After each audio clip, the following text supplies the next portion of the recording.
We are back with observation number 7. And this is the old, I'm rubber, you're glue. Whatever you say bounces off of me and sticks to you observation. He literally says, recognize that others can hurt you only if you let them. And if you remember 7-8 days ago, if you're following this by day, which is my recommendation, you may remember me saying that, Marcus Aurelius's teachings and what he wrote, that they are perennial and they are timeless. And I mean, he didn't know about social media. He didn't know about Twitter. He didn't know about cyberbullying. He hadn't seen the Salem witch trials. People's lives were literally destroyed because of rumors and because of what other people said about them, right? The narcissism. I suffer from some type of mental illness. And unless I had the tools, I'm saying when I say I mean Blake Bork. There is a illness in me that ends up being my superpower because I frame it. But I am telling you right now, the chip on my shoulder, for damn near 20 years of my life, somebody would say something bad about me, and I would literally work day and night to prove them wrong. They would never know it. I did that term, revenge is best served cold, would drive me, because it was like, I'm gonna do it. I'm gonna fucking prove them wrong. And that walk-on mentality that I had, it has given me a lot in my life, from a material and emotional thing, but it has literally caused me so much pain and so much anguish in my life. I didn't have a toolkit for me to be able to figure out how not to let those triggers turn into complicated, complex bombs inside of my soul. Freud talks about displacement, and a real easy way, and most of you may remember this story, but dad's got an angry boss, a pissed off boss, an asshole boss. He's mean to dad. Dad goes home. Dad's mean to his wife. His wife's mean to the children. Child kicks the family dog. What's the outcome here? The boss didn't yell at the dog. The dog's the one that ended up getting kicked. Everybody else gets verbally abused. The dog gets physically abused. This is displacement, right? There is a spot in your life. There's an underlying trauma. There's a scar. There's some wound that's festered, that's inside of you. And these words are doing damage to you only because you allow it. Now we're going to get into a little bit more on his message. Let me share this right now. So think about a time. Not sure if that's shared right. Hold on, stop share. Sorry, guys, I'm multitasking and that screen share did not work. All right, think about a time when someone insulted you. The truth is, you made the decision to let their words hurt you. You could have instead pitied them for being ignorant or rude. The only actions that should truly hurt you, Aurelius writes, are things you do that are shameful, since you are in control of your own self-worth and values. Like there is some gold in there if you're paying attention, right? The truth is, you made the decision to let their words hurt you. Like, think about the power. And that's what happened to me, is that I realized that I was holding on to the grudge. I realized that I was the one that was giving them power, that I was renting them real estate rent-free in my brain.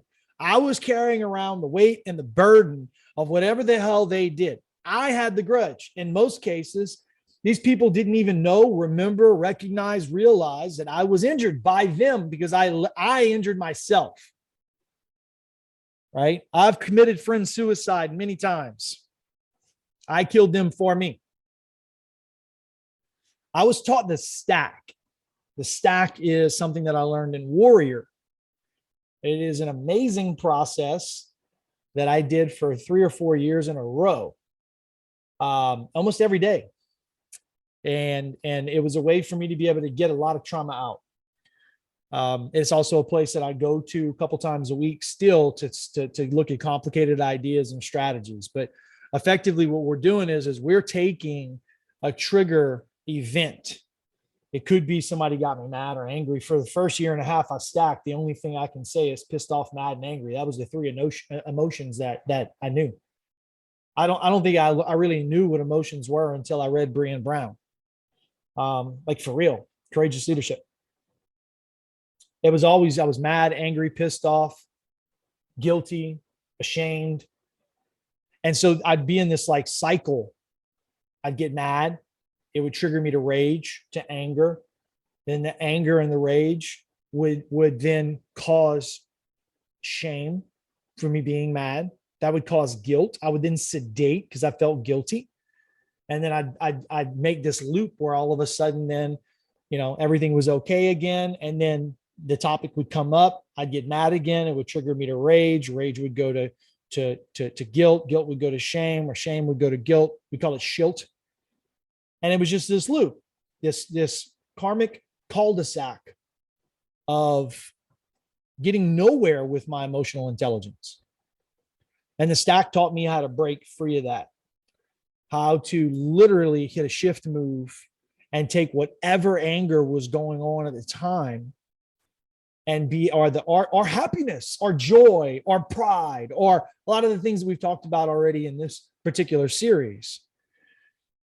And be able to look at how does that impact my body, my being, my balance, and my business. Like, for a lot of intents and purposes, the format of this series is the tail end of the stack, where we take a lesson or a gift, something that we learned. And in the stack, we're teaching ourselves, and every day there's a gift, and that gift is applied into each domain of our life. And then there is an action step that we take that gets us closer to what we actually want. That, my friends, is a toolkit. That is something that we teach on and we train on. That's how you take all these little things that piss you off and turn them into gold bricks. That's like a down payment on the life that you want to have. That's where you start thanking people for being rude to you in real time. You start thanking people for trying to screw you over.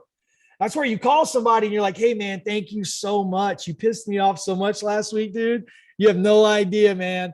I was so angry. I wanted to punch you in the face.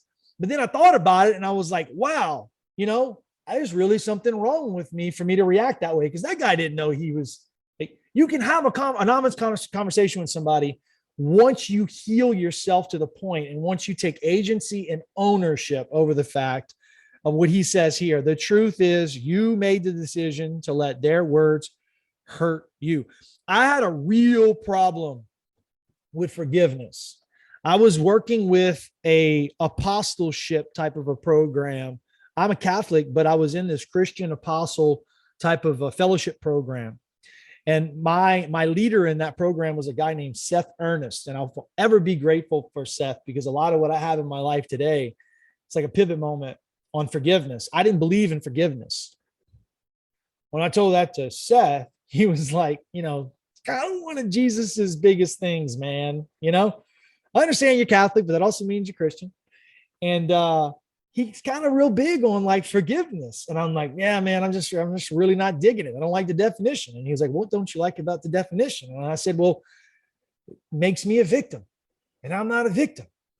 And he was like, it doesn't make you a victim. And he pulled out the definition, and sure enough, there's victim in the word. Somebody injured you, made you basically a victim of like a crime. So they need to be forgiven. And so he had me make a list of my like top 3 or 4 people that I needed to forgive that had injured me. And when I stopped talking, I was like on 38. And he was like, man, how many more? How many grudges are you actually holding? I had a list of like 97 people deep. And so what we decided was we would reach out and contact all of them. And we would ask for forgiveness. And we would write a letter. And I did a forgiveness project. And through one coincidence to another, and on and on and on, I got good relationships with people on that list. I got thanked a lot. There were people that I was holding grudges against because I felt they left me high and dry. And I was really mad because I thought I ruined their life in a laboratory that we had that just kind of was amazing for a minute. And then it blew up. As fast as it went up, it went down. And I was pissed off because I thought I ruined some people's lives. So the way I did mental gymnastics was being mad at them for having to fire them. And I literally had, I don't know, a dozen quotes of people telling me that their life was forever better because they knew me, and that was an amazing experience, and that the leadership team that we had taught people how to be leaders, and we invested in them, and it just made me really proud of something that I was ashamed of. And I think that's the reason why we talk about like don't have negative self-talk is you have to recognize others can hurt you only if you let them. This is the same thing. Like you could only hurt you if you let yourself. Like if you're constantly talking yourself down, you're the one who's injuring yourself. It's like cutting yourself every single day. You have scars down your leg just so that way you can feel something. You're talking yourself down constantly. You have to talk yourself up. You talk yourself up, talk other people up. They're only going to hurt you if you let them. So where are you at right now where you're talking yourself down or you're talking others down? And think about that body category and write this down. Like that's the reason why I'm asking this. You should have a damn journal in front of you. And that journal, literally, I use an owl because they have big eyes and I want my journal to see inside my soul. So almost every single journal that I own that's filled, it's got an owl on it.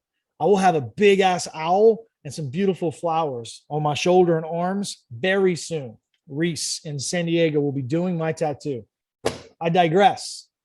Point is, this journal and what I'm writing down matters. So write down, like, where are you talking yourself down? Where are you talking others down? Where are you the one who's injuring others? And you're allowing them to let your words hurt them.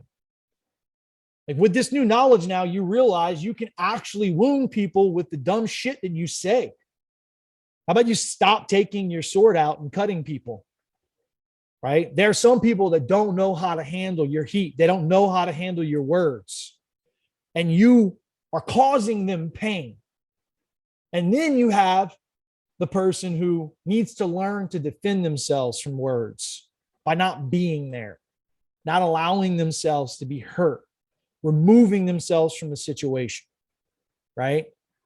Some people don't have that choice, but you have the choice to let someone else's words hurt you in your spirituality, in your mental clarity, meditating and getting those emotions to detach themselves, to Velcro off your chest and to attach something else, right?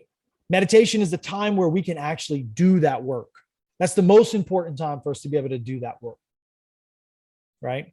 My family, man, where am I walking into the house still on the freaking cell phone where I'm texting instead of making eye contact with my daughter? Yesterday, 4th of July, Minecraft, almost the entire day with me and Violet. Violet decided to wake up in the morning and build a tower all the way to space, right? And Minecraft. She decided to do 4,000 water spouts. We had a huge waterfall that was coming down right in my front yard of the house that I built. Why did she do it? Right in my front yard, right? We worked all day deploying sponges in a huge sponge skyscraper so that way we can dry up the water spouts. That was our project on the 4th of July. We had a blast, right? But if I come in and all I worry about is work and I don't have conversations with her, if I rip her a new one and yell at her because I spent so much time with my obsidian and my polished marble home on Minecraft, it has 3 different stories and a pond in the backyard, dude, and goats. Like I have like a freaking economy going on in my village in Minecraft, and she ruined it, right? I can't wound her for that. I got to laugh about it and work with her on it, man. Like have kid gloves with your comments, with your children and with your wife. They're not a client. They're not an employee. They're people that get to know you. Like, love the hell out of them with your words, right? And the same thing, if my daughter says something to me, last night I asked her, I said, baby, I said, is that sushi on your hands? Or did you have your hands in your butt? And she said, I don't know. I don't know. Oh, I love my kids, man. And I can't think of a moment in my life where I have actively tried to wound her or make her or belittle her or him, right? That's practice. And I'm telling you, I am such a better person after having children because I wasn't this way in business before. And it's only because I believe that I practice this shit with my family. I practice being gentle. I practice being nice. I practice being humble. I practice being playful. And it comes out in my business with my teams, you know? And then in business, it's like, where do you let a client or the comment or feedback of somebody on social media or lack thereof to drive you? Like I literally want to stop doing a podcast in the past because I've had great feedback from folks and I felt the pressure was weird, you know, like outside approval for athletes. That's a big thing. My love language is words of affirmation, right? Which means that it's very easy for me to get hurt when people don't like me. So for a lot of us, this is the work that needs to be done, is how to process this and turn it into a gift. So write the stuff down, live it, lead it, love it, and be great about it. Because in this world, greatness, that's what should be contagious.